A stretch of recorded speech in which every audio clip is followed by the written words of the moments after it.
आज मैं आपसे जिस किताब के बारे में बात करने जा रहा हूँ वो उस किताब का नाम है डीप वर्क।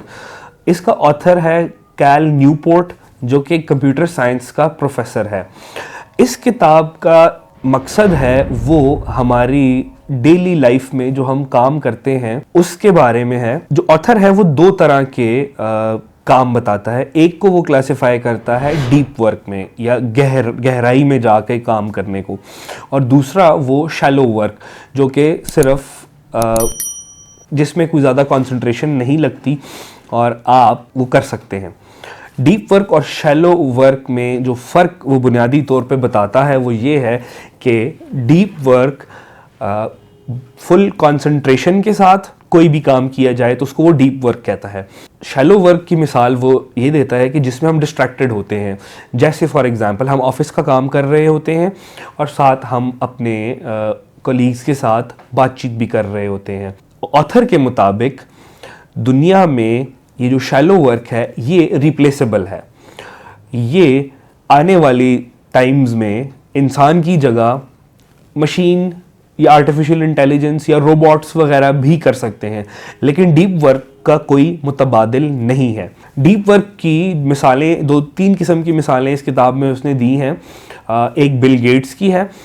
बिल गेट्स ने जब कोड लिखना था तो उसने अपने आप को दुनिया से कट ऑफ कर लिया। उसने हफ्तों तक अपने आप को एक कमरे में बंद करके वो कोडिंग करता रहा, और फिर बाद में जाके वही कोड जो बिल गेट्स ने अकेले में बैठ के without any distraction deep work करते हुए किया, वो ही बाद में माइक्रोसॉफ्ट विंडोज़ की बुनियाद बना। इसी तरह एक और मिसाल हैरी पॉटर सीरीज़ की जो ऑथर है जेके रोलिंग, उसकी मिसाल दी गई है कि जब वो आखिरी किताब लिख रही थी हैरी पॉटर सीरीज़ की, तो वो अपने घर पे बैठ के लिख रही थी और उसको बहुत ज़्यादा परेशानी हो रही थी। उसके घर के इर्द गिर्द बच्चों के खेलने का शोर, जानवरों की आवाज़ें, और वो उसमें कंसंट्रेट नहीं कर पाती थी। तो उसने एक 5 स्टार होटल में कमरा लिया और वो वहाँ पे रोज़ जाने लगी, और वहाँ जाके वो बग़ैर किसी डिस्ट्रैक्शन के, बग़ैर किसी खलल के वो बैठ के अपनी किताब मुकम्मल करती थी। और आपको भी पता है कि हैरी पॉटर सीरीज़ कितनी मशहूर हुई और कितनी मकबूल हुई। इसी तरह एक साइकेट्रिस्ट कार्ल जंग की मिसाल दी गई है कि वो अपनी प्रैक्टिस करता था शहर में, ज़्यूरिच शहर में, और उसके पास बहुत सारे पेशेंट्स थे और बहुत सारी उसकी काउंसलिंग सेशंस होते थे, उसकी प्रैक्टिस चल रही थी, लेकिन वो साइकेट्री की दुनिया में कुछ करना चाहता था। तो उसने किसी वीरान जगह पे एक प्रॉपर्टी ख़रीदी और फिर वहाँ पे उसने अपने लिए एक घर तामीर किया जहाँ पे कोई इलेक्ट्रिसिटी नहीं थी, कोई गैजेट्स नहीं थे। अगर शाम होती थी तो फिर मोमबत्ती की रोशनी में उसको काम करना, उससे लाइट का इस्तेमाल किया जाता था।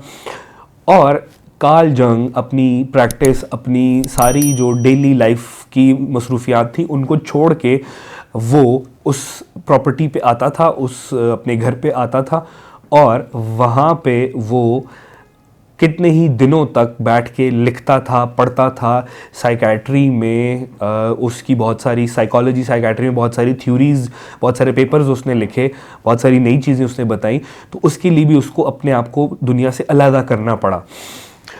तो डीप वर्क की फ़िलॉसफी यही है कि आजकल हम हर वक्त डिस्ट्रैक्टेड रहते हैं।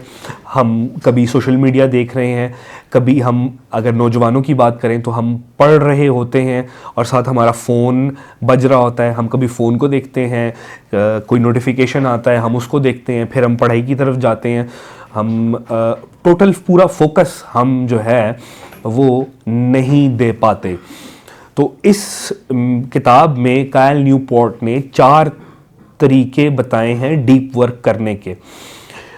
एक ये है कि आप बिल्कुल दुनिया से अलग हो जाएं, जैसे किसी एग्ज़ाम की तैयारी करनी, उसको मोनास्टिक अप्रोच कहता है कि आप बिल्कुल दुनिया से अलग हो जाएं और आप एक ही चीज़ पे फोकस करें, ना कोई आपका सोशल मीडिया हो, ना कोई डिस्ट्रैक्शन हो, और उसमें आप पढ़ाई करें और आप बिल्कुल दुनिया से कट ऑफ हो जाएं।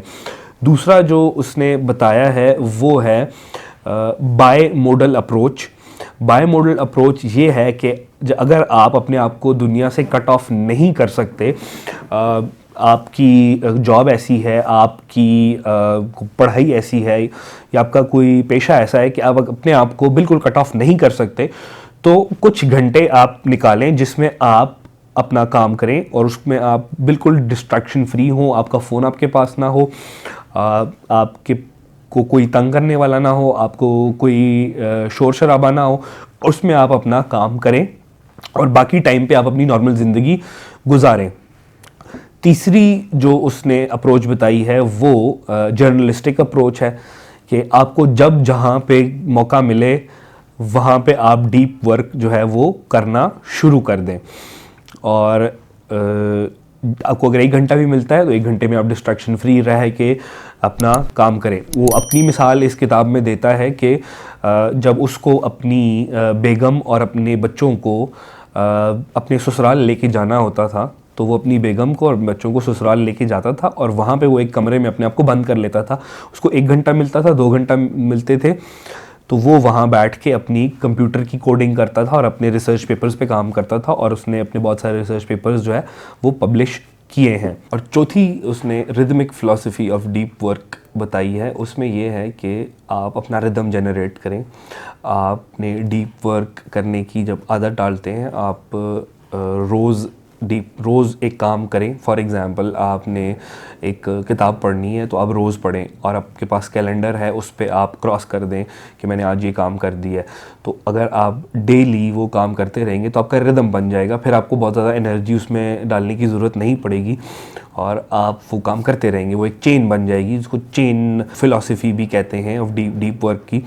तो ये उसने बहुत सारी जो है हमें अप्रोचेस बताई हैं कि कैसे हमें जो मुश्किल काम होते हैं ज़िंदगी में, जो जिनको डिस्ट्रैक्शन फ्री किया जाए और जिनमें बग़ैर किसी इंटरप्शन के हम नहीं करेंगे तो हम उनमें एक्सेल नहीं करेंगे, उनको करने का क्या तरीक़ाकार है। मैं आपको बहुत ज़्यादा रेकमेंड करूँगा ये बुक। मैं ख़ुद ये किताब पढ़ी है और मुझे इससे बहुत फ़ायदा हुआ है, और मैं भी कोशिश करता हूँ कि इस पे जो फ़िलासफ़ीज़ दी हुई हैं, जो तरीक़ेकार बताए मैं उनको फ़ॉलो करने की कोशिश करूँ, और मेरी ज़िंदगी में बहुत ज़्यादा फ़र्क पड़ा है इनको फ़ॉलो करने के बाद।